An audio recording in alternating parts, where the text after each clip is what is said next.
Hey guys, what's going on, and welcome back to the channel. Well, today we have carpet for the second gen, so we're going to try and accomplish to get the interior completely back together, and that way we can concentrate on the rest of the auto swap stuff. I do have that other carpet that the guy gave me with the trade.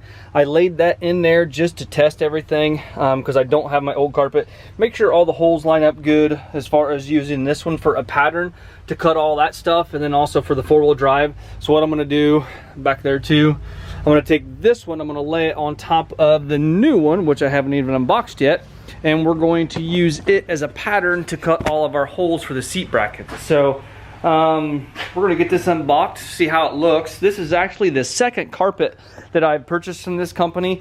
This one come from Amazon, and I didn't even realize it was going to be coming from this company. I have another carpet upstairs in the attic that is from them, that I ordered directly from them for the caddy out there. So I didn't even realize that it was going to be coming from them. Otherwise, I would have just ordered it direct like I did last time. It's Auto Custom Carpets Incorporated. I'll put a link in the description for their website. This is all the information right here for the one that I have. I went with the dark gray instead of the light gray. Just what I wanted. I could have went with any color I wanted. This is just what I chose. So before we get started, I want to address something that was kind of brought to my attention by this guy that's been blowing me up in the comment section about this whole head gasket situation. I don't mind the comments at all. But when somebody gets on there, acts like a know-it-all, tells me that Nyes doesn't know what they're doing, it really just pisses me off, to be honest with you. Nyes knows exactly what they're doing. He was talking about, well, they need piston protrusion, they need all that. No, you're using a standard thickness gasket. As long as you have the right valve recession, you're fine. He's telling me that the ARP 2000 equivalents are not going to be good enough. I know of about probably 5 people, but I can name about 3 people right off the top of my head. We got one guy that has a set of 2000s in his firing head. I got another guy that's got a set of 2000s that he reused on a drag truck. And there's one other one, I can't think of who it is. Anyway, I've known several people who have used the ARP equivalent 220,000 tensile strength for a fire ring. They'll work just fine. If we have an issue, then that's my fault. I don't need to be told countless times that I'm doing it wrong. Because really, in my book, he went on to say in one of the comments he's had to change his head gasket 4 times. Hello? Who's doing something wrong? And then he goes on to tell me that I was trying to hide from you guys that the 130 foot-pound final torque. No, I had this laying here like this so I could show you guys the 2 torques. The final torque that they recommend is 125 foot-pounds through Exotic. The torque that Hazley recommends, that they suggest for their hot retorque for a 12 millimeter stud, is 130 foot-pounds. That's why I went to 130 foot-pounds. I wasn't trying to hide nothing. It's right there. It's out open. I don't hide nothing from you guys. I never will hide anything from you guys. You guys has been with the channel for a while. A while back, I dropped the keeper down inside the engine for a valve spring.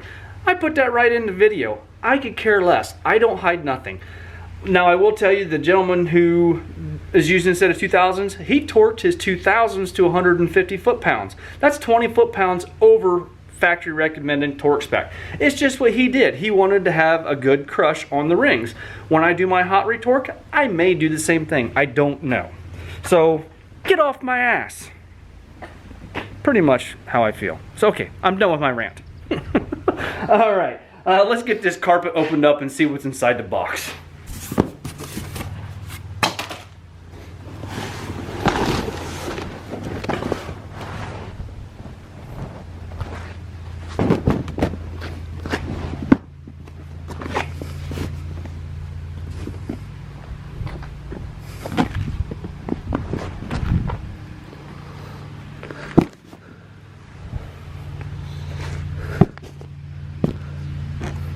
Well, there she is in all of her glory. You can see it does have some of the mold marks in it, whether they're in the front or the back.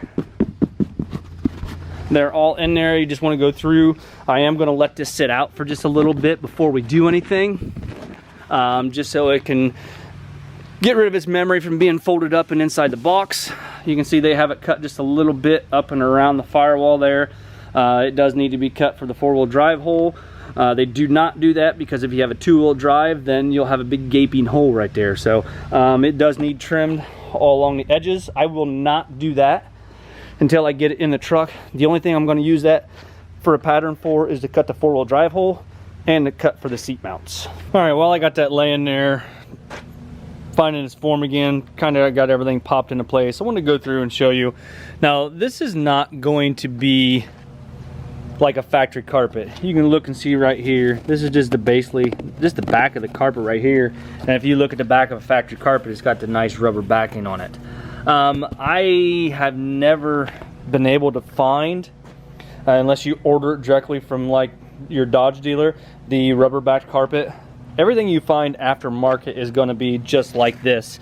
This company, even from Rock Auto, or not Rock Auto, even from LMC Truck, I'm pretty sure their carpets are right around $189 to $200 also.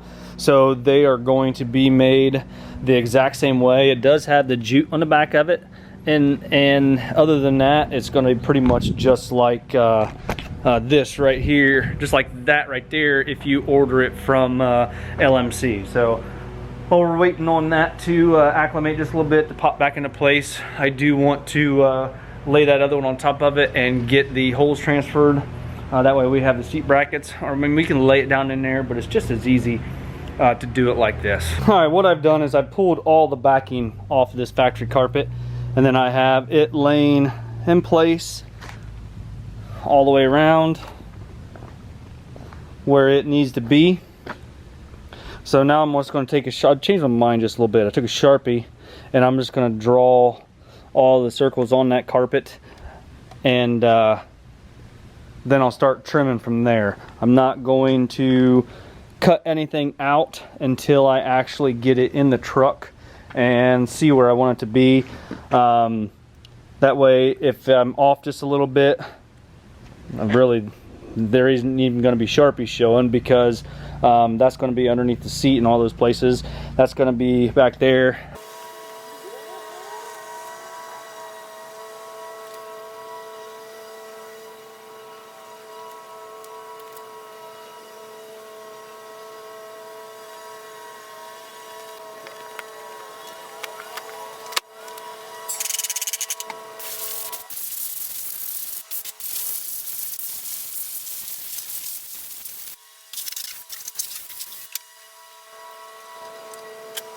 Alright, you can see I got everything transferred to the carpet. All the holes for the mounting of the seats, the seat belts, the back seat back there, front seats, both sides, and then around the ABS box right there. I'm going to go ahead and fold it up, and then I just did a slit right there for the 4-wheel drive. So I'm just going to do a slit right there for right now, and then trim accordingly whatever I need out. The only thing I'm going to trim out right now is for the ABS box, because that, I don't know. I'm thinking, sorry. I might just go ahead and leave that in there. I'm just going to fold it up and probably just lay it in the truck and then trim accordingly.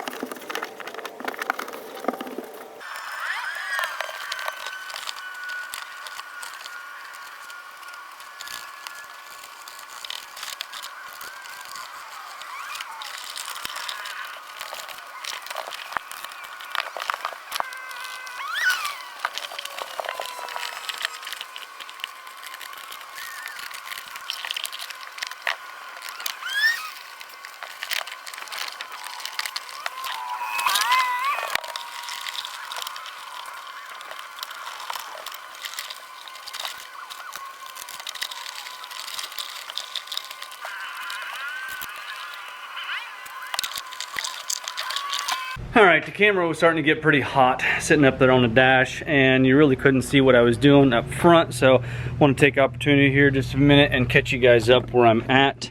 I do have this side pretty much all trimmed and fastened in place. That's puckered just a little bit. Once everything lays in place, I'm hoping it lays a little bit flatter. And this is fine up here. It's just underneath the seat area. So it is what it is. It's yeah, like I said, it is what it is. So I got everything tucked up underneath on the passenger side. Got the airbag controller covered up. I got the four-wheel drive cover all in place, and then the shifter in place. You got everything trimmed around this side, and then I do have the passenger side buckles in place. I did change the location of my amp ground.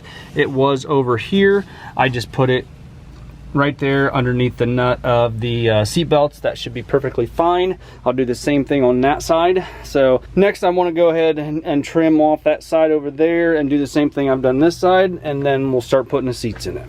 All right, new carpet is completely in. I just got to go through and put my seats back in, put my sub box in there, put my seats in, put my steering column in, and that should be a wrap as far as doing the auto swap in the interior.